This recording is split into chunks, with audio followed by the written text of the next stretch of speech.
Shalom, shalom, chers frères et sœurs en Christ. Soyez bénis dans le nom puissant de notre Seigneur Jésus-Christ. Ce matin ou ce soir, pour certains, le Seigneur m'envoie de communiquer son message par rapport aux situations par lesquelles tu traverses en ce moment précis. Vous savez, plusieurs personnes sont ancrées en Christ et depuis qu'ils sont ancrés au Seigneur, leur vie ne donne plus du tout. Certaines personnes se sont plaintes que depuis que j'ai donné ma vie à Christ, ma vie ne donne plus, mes activités ne donnent plus. Depuis que je me suis baptisé, je traverse des moments difficiles. On dirait que dans cette eau, j'ai été envoûté par un esprit méchant ou un esprit quelconque. Mais j'aimerais te dire ce soir ou ce matin pour certains, que la grâce et la gloire de Dieu est sur ta vie et que les moments par lesquels tu traverses sont des moments pour glorifier le Seigneur, sont des moments pour glorifier son Saint-Nom. Alors j'aimerais que nous puissions lire une portion d'écriture rapidement, sans toutefois perdre le temps dans le livre de Romains chapitre 5 du verset 3 jusqu'au verset 5. Bien plus, nous glorifions même des afflictions, sachant que l'affliction produit la persévérance, la victoire dans l'épreuve, et cette victoire, l'espérance. Or, l'espérance ne trompe au point parce que l'amour de Dieu est répandu dans nos cœurs par le Saint-Esprit qui nous a été donné. J'aimerais t'encourager ce soir, j'aimerais t'encourager ce matin pour certains que par la grâce de Dieu, par la volonté du Saint-Esprit, que la main de Dieu est répandue sur toi, que l'amour de Dieu est répandu sur toi par le Saint-Esprit. Alors certaines personnes se disent que non, à cause du fait que j'ai péché, c'est pourquoi je traverse pas de moments difficiles.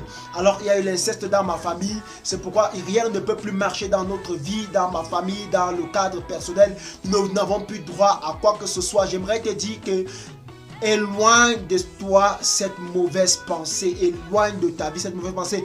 Je ne suis pas en train de dire que les conséquences de nos actions ne peuvent pas nous suivre, mais je suis en train de dire que par la grâce de Dieu et par sa volonté que les choses anciennes sont passées et que toutes choses sont devenues nouvelles dans ta vie. Alors laisse-toi conduire par le Saint-Esprit, laisse-toi diriger par Dieu, le Saint-Esprit qui habite en toi. J'aimerais te dire que les moments difficiles par lesquels que tu traverses sont là pour te bâtir et non pour te détruire. Les moments difficiles par lesquels tu traverses sont là pour te bâtir et non pour te détruire. Le Seigneur a un plan nouveau pour toi. C'est pourquoi il te fait passer par ces temps compliqués, par ces temps difficiles, par les moyens compliqués où les hommes ne te font plus confiance, où dans ton foyer rien ne donne plus. Tu pries depuis des années pour la transformation de ton mari, de ton épouse. Il ne parvient pas à se transformer et tu es dans le découragement. Toi, autre qui a investi dans une entreprise, tu as mis du temps et de l'argent, mais l'entreprise n'arrive pas à évoluer depuis des années, 6 ans, 6 mois. Et depuis ces temps-là, tu ne parviens pas, rien ne fonctionne, l'entreprise ne parvient pas à évoluer. J'ai un message pour toi ce soir. Toi qui m'écoutes et qui a commencé le ministère depuis des années, tu ne parviens pas à évoluer, le ministère ne parvient pas à grandir. J'ai un message pour toi ce soir. Toi, la jeune fille, toi, le jeune garçon qui persévère dans les études, tu ne parviens pas à valider tes cours ou alors tu ne parviens pas à valider tes interros. Je déclare que j'ai un message pour toi ce soir. Donc, connecte-toi sur ma page. N'oublie pas de liker la vidéo et de la partager à ceux de ton groupe, aux gens de ta famille, aux gens de ton entourage.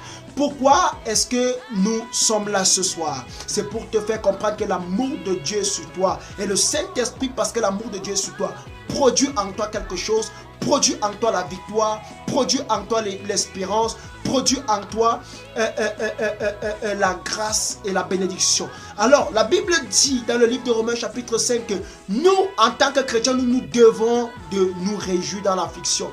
Nous devons nous réjouir dans l'affliction parce que Dieu a créé des moments difficiles afin que nous puissions persévérer. Je commencerai par là.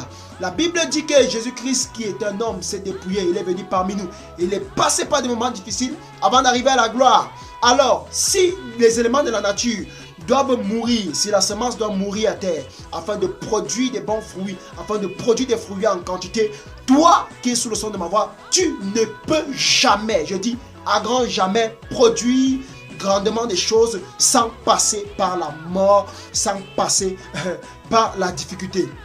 Alléluia. Que certaines personnes ne m'interprètent pas mal. Je ne suis pas en train de dire que vous devez mourir de manière physique, mais je suis en train de parler que vous devez mourir de manière spirituelle. Je ne prends pas de la renaissance à Jésus-Christ. Il a dit que si un homme n'est né d'eau et d'esprit, on ne peut pas, quelqu'un qui est déjà, qui vit, ne peut plus renaître. Alors, il ne faut pas exister. Il faut que ton existence soit régnée. Ça veut dire ta gloire, tes biens matériels, tes richesses, soit, je ne suis pas en train de dire de jeter vos biens matériels, ni de jeter ce que vous avez, mais je suis en train de vous faire comprendre que pour aller à Christ, il faut un dépouillement total et parfait. Si ton corps est attaché à l'argent, tu dois te défaire de l'argent. Si ton corps est attaché aux voitures, tu dois te défaire de la voiture. Si ton corps est attaché aux maisons, tu dois te défaire des maisons. C'est ce que je suis en train de dire. Il a dit, vends tes biens et donne aux pauvres, et ainsi tu t'amasseras un trésor dans le ciel. Alors, par la grâce et la volonté du Saint-Esprit, toi qui passes pas des moments difficiles, toi qui traverses des moments difficiles, la semence doit aller à terre. La semence ne doit plus exister. Ça veut dire qu'il doit y avoir un temps dans ta vie, là on se moque de toi. Il doit y avoir un temps dans ta vie, là on ne te considère plus. Il doit y avoir un temps dans ta vie, là on ne te regarde plus. Alors, je ne sais à quelle étape tu te retrouves aujourd'hui, mais j'aimerais te dire que toi qui passes pas des moments difficiles ou qui es dans l'étape où la difficulté est ton tremplin, j'aimerais te déclarer que tu dois persévérer, car la difficulté doit produire en toi la persévérance. Pourquoi est-ce que nous devons nous réjouir des moments difficiles? Nous devons nous réjouir parce que nous sommes des chrétiens. Nous devons nous réjouir des moments difficiles parce que nous croyons en Dieu. Nous devons nous réjouir des moments difficiles parce que nous avons l'espérance qui nous attend dans le futur. Alors, lorsque tu sais que les choses par lesquelles tu traverses, les moments difficiles par lesquels tu traverses sont là pour un temps, alors tu traverses ces moments difficiles dans la paix, dans la joie, dans la tranquillité du cœur. Alors, j'aimerais te relever ton maman qui prie depuis pour ton mari et que ton mari ne peut même pas être transformé, il n'arrive pas à arrêter de boire de l'alcool, il n'arrive pas à frapper sur toi. Tu es chrétien, tu as même honte encore d'aller faire des confessions chez ton pasteur. J'aimerais te déclarer que la main de Dieu est sur ta vie et que dès aujourd'hui, parce que tu persévères, parce que tu tiens ferme, Dieu mettra dans ton chemin la victoire dans cette épreuve, la victoire dans ce combat. Tu combats peut-être depuis 25 ans, depuis 20 ans, depuis 10 ans. La main de l'Éternel est sur ta vie. Et toi, autre qui a engagé une entreprise, qui a engagé ou un business ou une affaire, depuis que tu l'as engagé, ça ne parvient pas à produire. Tout le temps, tu pars, tout le temps, tu pars, ça ne produit pas. Depuis que j'ai ouvert cette boutique, les gens ne viennent pas, je ne parviens pas à m'en sortir. Ou alors j'ai ouvert une entreprise, je n'ai pas d'employés, je lance des recrutements, personne dans cette entreprise, personne ne postule. J'aimerais te dire, persévère, car on obtient la crème après un bon bout de temps de stockage du lait. On obtient de l'or pur après un bon bout de temps dans le four avec l'or impur pour enlever les impuretés. Alors, il y a un temps pour chaque chose. Il y a un temps où tu dois attendre. Lorsque tu traverses des moments difficiles, c'est qu'il y a un temps où la persévérance doit venir. Alors, j'aimerais parler à toi qui a fait peut-être le bac 3 fois, 4 fois, 5 fois, 7 fois pour certains.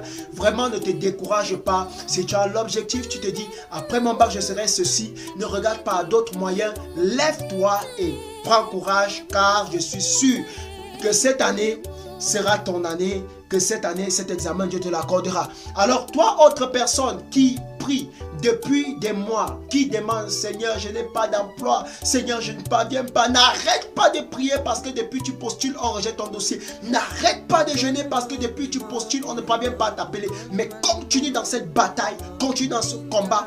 Persévère, car la persévérance produira à son tour la victoire dans l'épreuve et puis la victoire, l'espérance dans laquelle tu vas entrer. Alors, bats-toi, persévère, car la persévérance t'amène à être victorieux, t'amène à dominer.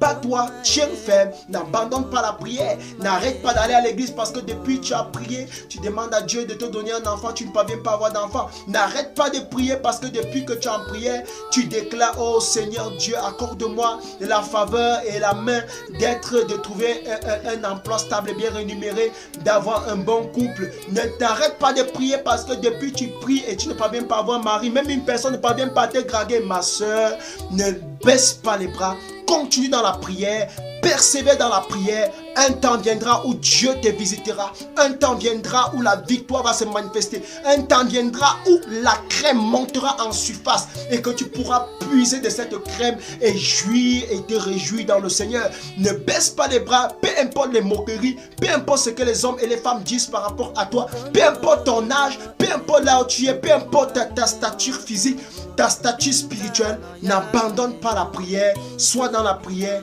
continue à persévérer. Alors peut-être toi tu es une maman, tu as des enfants qui sont possédés et que depuis des années nous prions, on prie pour les enfants, et parfois les enfants ne parviennent pas à changer, et l'enfant manifeste toujours les démons, le pasteur a prié, tu allais d'église en église, tu as un peu de transformation. N'abandonne pas dans la persévérance, car c'est à force de fouiller qu'on parvient à trouver ce dont on cherche. N'abandonne pas, ne baisse pas les bras à cause peut-être du découragement, ne baisse pas les bras à cause peut-être du fait que tu as marché, tu as dépensé de l'argent. Persévère, car la persévérance produira en son tour la victoire dans l'épreuve. Tu es peut-être un papa, depuis tu pries afin que ta famille puisse être gagnée dans le Seigneur. Tu pries depuis pour que les gens puissent venir à Dieu et puissent croire à l'évangile que tu es. Persévère dans la prière, car la persévérance produit la victoire dans l'épreuve. Persévère, persévère, persévère. Reste connecté à Jésus-Christ. Reste connecté au cep, car c'est le cep qui te donne de la sève pour que tu puisses continuer à avancer. Donc continue dans la prière, ne baisse pas les bras, car les moments difficiles par lesquels tu traverses, par lesquels ta famille traverse, par lesquels tes amis traversent, sont là pas pour te tuer, mais pour t'amener dans la gloire. Alors les gens me disent, les difficultés sont très grandes, les difficultés m'ont déjà dépassé, je suis fatigué. Pourquoi? Tu dois être éclairé. Tu dois être brûlé par le soleil pour mûrir. Le cacao a besoin d'être brûlé devant le soleil pour sécher. Pour être un bon cacao. Personne ne vend un cacao humide. Personne. Nous vendons tous un cacao sec. Personne ne vend un cacao humide. Le cacao a besoin d'être brûlé pour être le cacao. L'arachide a besoin d'être bien grillé pour faire de la bonne pâte. Tu as besoin de passer par des moments troubles, car tu dois mûrir. Tu dois mûrir. Le Seigneur t'a établi pour mûrir. Tu dois être déconnecté de ton tronc d'arbre pour mûrir en tant que fruit. Alléluia. Tu dois être déconnecté, tu dois être déconnecté de la source, de la source de bénédiction. Il y a des moments dans la vie où nous traversons des temps difficiles, où nous nous déconnectons de nos bénédictions, où nous nous déconnectons de nos richesses, ou alors où Dieu nous déconnecte de ces choses afin de nous amener dans une autre gloire. Ne te plains pas de ce que tu étais. Alors hier, quand j'étais, il y a cette personne qui dit, hier vraiment quand j'étais encore dans le monde, j'avais encore mon gars qui me donnait à manger, il y avait encore mon gars qui me payait de l'huile, mais depuis que j'ai donné ma vie à Christ, on m'a dit que vraiment l'impudicité n'est pas de Christ, alors je ne peux plus forniquer pour avoir de l'argent. Ils étaient des mots consacrés, mais depuis mon temps disparaît. Vraiment, depuis je n'ai pas rien pu avoir d'argent. J'aimerais te dire ce soir, j'aimerais te dire ce matin pour certains, que laisse la grâce de Dieu te pénétrer. Laisse le Seigneur te pénétrer. Laisse le Seigneur entrer en toi. Persévère. Persévère dans ce que tu fais. N'abandonne pas, ne baisse pas les bras, ne lâche pas prise. Lève-toi de ton lit de découragement. Chasse ce drap de découragement que je vois à côté de toi. Je prophétise au nom de Jésus. Je vois quelqu'un, après avoir écouté cette vidéo, être chargé d'une énergie qui l'amène à gravir des montagnes qui sont placées devant lui. Pour être au sommet de la montagne, il faut payer le prix de la montée, de la gravir et d'arriver au sommet pour que ton nom puisse éclairer. Et la Bible dit que et une maison hissée sur une montagne. Vous connaissez le prix que ça coûte de construire une maison sur une montagne? Monter avec les sacs de ciment. Parfois on baigne le sable en bas et quelqu'un on monte avec la brouette pour aller verser le sable en haut. Vous savez ce que ça coûte pour arriver en haut? Frère, sœur, tu dois passer par des moments difficiles. Donc arrête de pleurer, arrête de te plaindre, arrête de dire que le Seigneur ne t'aime pas. La grâce de Dieu est sur toi, l'amour de Dieu est sur toi, et c'est cet amour qu'en Jésus-Christ nous a été sauvés. Alors ça c'est la première partie. J'aimerais t'encourager de te lever de là où tu es. Lève-toi d'entre les morts, lève-toi et le Seigneur t'éclairera. Laisse-toi diriger. Je vais prier. Père éternel Dieu, je prie maintenant par la main et par tes grâces, par ton pouvoir et par ton esprit, que tes mains soient étendues et répandues dans nos cœurs, dans les cœurs de tout homme, de toute femme qui écoute cette vidéo, qui est connecté avec moi, afin que ta main puisse être sur eux. Seigneur Dieu Tout-Puissant, fais-leur sortir du lit du découragement, afin qu'ils puissent persévérer, afin qu'à la fin, la persévérance puisse produire la victoire et la victoire de l'espérance. Père, nous te bénissons parce que dans ta parole, tu dis l'espérance ne nous trompera pas. Nous savons que lorsque nous payons un prix par rapport à quelque chose, nous allons recevoir la bénédiction de cela au nom puissant de Jésus-Christ de Nazareth. Amen. Alors, je te demande, je vais te rappeler de liker cette vidéo. vidéo, de la partager dans un groupe, de la partager avec des amis et reste connecté avec nous. Tu as le numéro WhatsApp qui s'affiche en bas de l'écran pour quelle que soit la prière, pour la prière, et nous voulons profiter pour vous faire comprendre que nous avons ouvert un groupe WhatsApp, un groupe Facebook autant pour moi, intitulé Prier sans cesse. Alors vous pouvez me trouver facilement sur le Facebook Prophète Omer Samuel. Vous pouvez vous connecter à notre page YouTube où vous écouterez les vidéos. Connecte-toi, partage, abonne-toi à notre page et que la grâce de Dieu soit sur toi. Nous te bénissons afin que tu puisses recevoir les notifications. Nous allons partir sur la deuxième partie. Vous savez, plusieurs personnes se disent que non, je dois traverser des moments difficiles parce que j'ai péché. De manière littérale, le péché veut dire aussi que tu dois perdre quelque chose. Vous savez, c'est pourquoi dans la conscience de l'homme, lorsque tu pêches, tu as toujours tendance à vouloir perdre quelque chose. Tu as toujours tendance que non, quelqu'un doit payer par rapport à ce péché.